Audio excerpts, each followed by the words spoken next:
Bonjour, and welcome to Story Lab. This week, we're talking about joy, while we take a look at the story of a celebration where they had some pretty miraculous beverages. Who's gonna help me slice the cheese?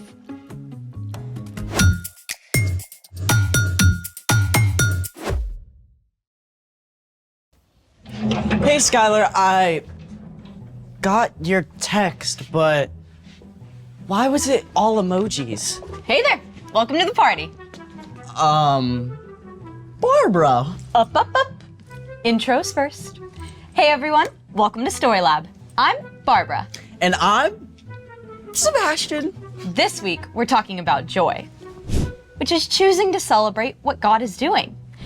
And speaking of celebrating, on to the feast. In order of our celebration, I have prepared the ultimate dish. Ta-da! I call it macaroni and cheese a la mode, covered with chocolate avocado and ginger snap crumbles. Mwah! Okay, I give up. What is all this? Why the emojis? Why the avocado? And why are you Barbara? Silly Sebastian. Today is our July Day extravaganza. July Day? Yep, I made it up. You don't say. You know those random holidays like Talk Like a Pirate Day that sound fun but almost no one actually celebrates? Arr. Well, I decided to take all of the holidays in July and mash them into one big celebration called July Day. We have National Mac and Cheese Day, National Emoji Day, Barbara Day, all together in one big extravaganza. That actually sounds kind of cool.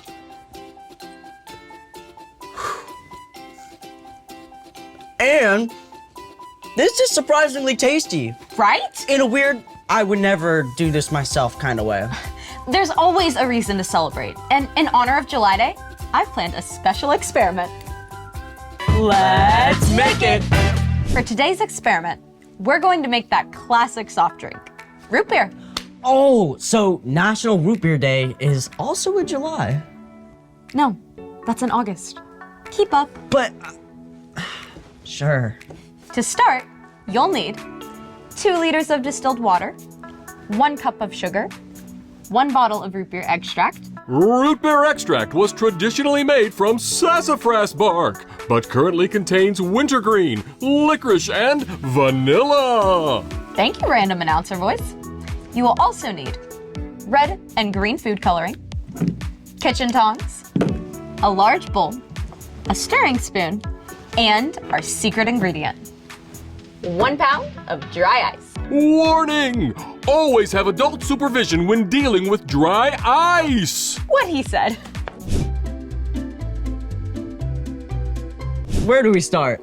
Step 1, you'll need to add all of your ingredients to the bowl.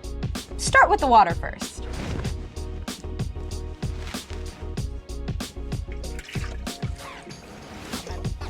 Step 2, pour in the whole bottle of root beer extract.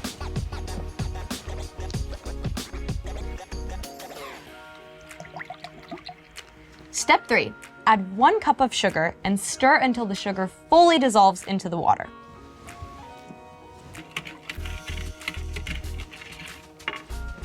Step 4, in order to get that signature root beer brown, mix in the red and green food coloring, using about twice as much red as green.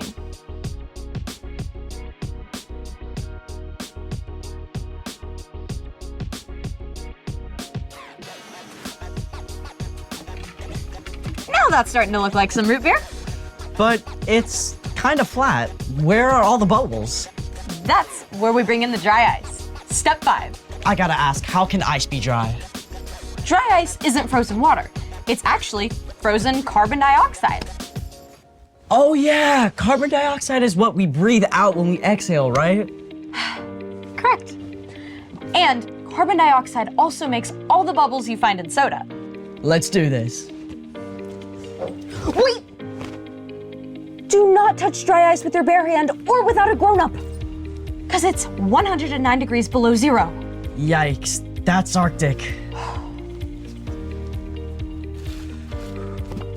Ready?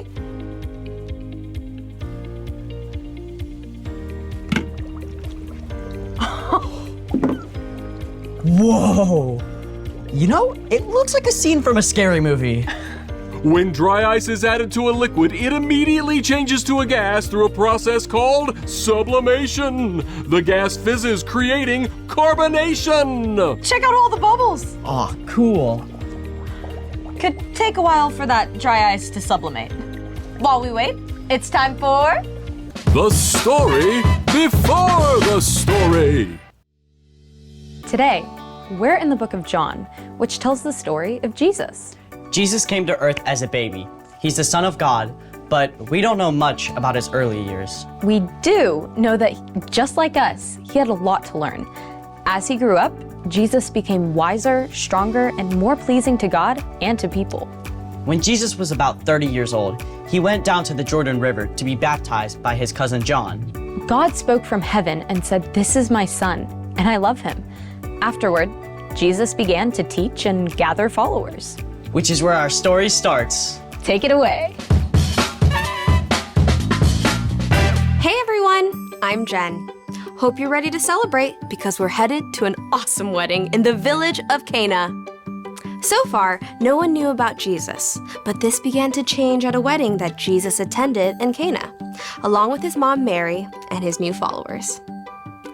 Everyone was enjoying the excellent feast and the wine that went with it. At that time, water often wasn't clean or safe to drink, so most people drank wine. A wedding celebration would last for days, and the hosts were expected to provide all the food and drink for their guests. The wedding feast was in full swing until Mary noticed a big problem. All the wine was gone! This was a huge fail. Running out of wine meant that the bride and groom would be humiliated. Mary knew that her son was special. She turned to him and pointed out, "Do you see? They have no more wine." No wine?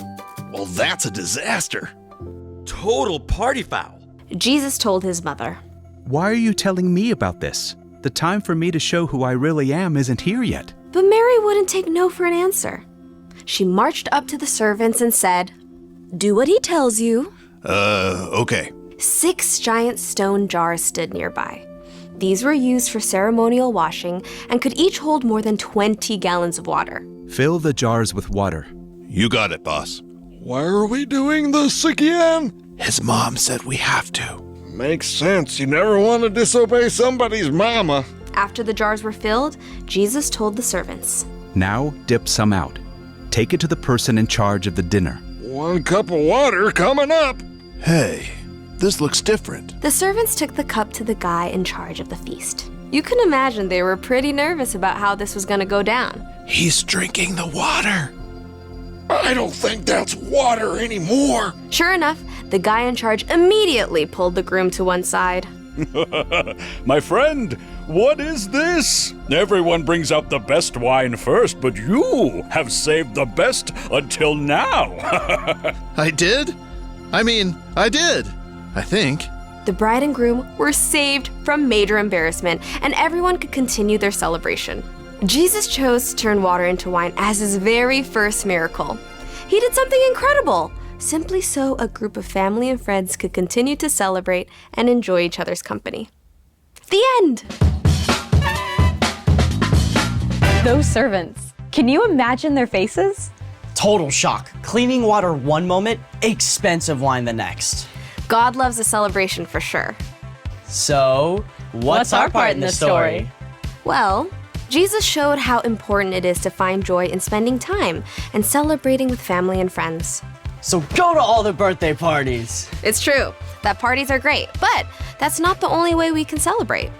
Usually, it's just looking to share some joy in the ordinary, everyday things. Like, if you just finished reading a great book, you can share it with your friends so you can both enjoy it. Or you can celebrate that it's Friday and give some cookies to your neighbors. When my mom and I finished weeding the garden, We celebrate by making super awesome frosty lemonade. Celebrating the little things can bring so much joy to your day. Oh, my new puppy just learned how not to pee on the carpet. Can we celebrate that? Absolutely. I bet your mom is celebrating already. I think I saw tears of joy. Thanks for bringing me joy today. See you next time. Bye. So here's the thing. Jesus showed us how to have joy. And Jesus valued celebration because it brings people joy.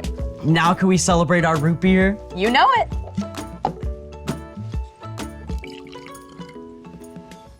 Cheers. Cheers. Ooh, that's good. We have officially turned water into root beer. Through the miraculous science of dry ice. Thanks for joining us in the Story Lab. See you next time. We gotta make more of this.